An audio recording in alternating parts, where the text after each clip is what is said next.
Pour cette première conférence de presse du CDR, depuis l'arrestation de son porte-parole Horace Bach, la salle de la Maison de la Presse était bien remplie ce jeudi 6 avril. Partisans inconditionnels, mais aussi des acteurs politiques et autres personnalités de notre pays sont venus témoigner leur envie de voir Mohamed Youssouf Bathily libéré, lui qui a été placé sous mandat de dépôt le 13 mars dernier pour simulation d'infraction. Pour Aminata Traoré, l'objectif est clair, marquer les esprits.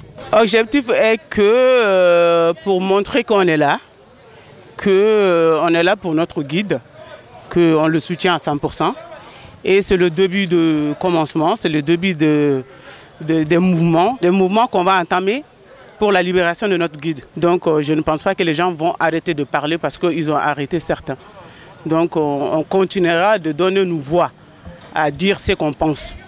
On va dire qu'on a confiance à la justice. Si la justice est correcte et honnête, oui, on est confiant. Dans la foulée, le 14 mars, Worokiat Doumbia est elle aussi placée sous mandat de dépôt pour incitation à la révolte, trouble à l'ordre public et outrage envers le chef de l'État. Pour cela, son nom est associé à la conférence. Ses proches soutiennent et réclament sa libération. Fatoumata Keïta interpelle le chef de l'État. Kana nyini mali autorité au fait, ou ka Rose libéré.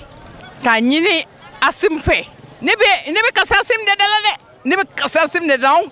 La transition on met transition fait, on met transition supportée ou on n'est pas une transition de faire pas ni asim de faire asim Rose libéré Rose be yatime de mumbe Rose boloka Rose be yatime de mununta alors là Rose kanga libéré au kama.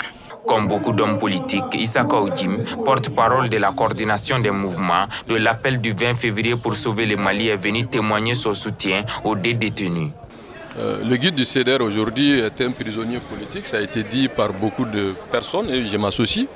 Et vous savez aujourd'hui les hommes politiques qui ne sont pas d'accord avec la dynamique de la tradition, soit en prison, soit en exil, soit pourchassés.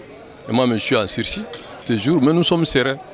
Parce que nous avons dit, soit nous allons mourir en martyrs, soit la cause va triompher. Donc ma présence aujourd'hui, c'est pour soutenir la liberté d'expression. C'est un soutien aussi à Horace Bach et Mme Vicher, et pour que le peuple puisse comprendre que le combat que nous menons aujourd'hui, c'est un combat de survie.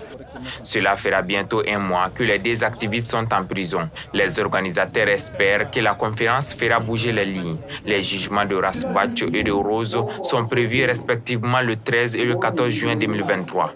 Ce vendredi, le CDR a annoncé n'avoir plus de nouvelles de Aliou Touré, secrétaire administratif, depuis la conférence de presse. N'ayant pas passé la nuit du jeudi à la maison, sa famille et le CDR s'inquiètent et n'écartent pas la piste d'un enlèvement.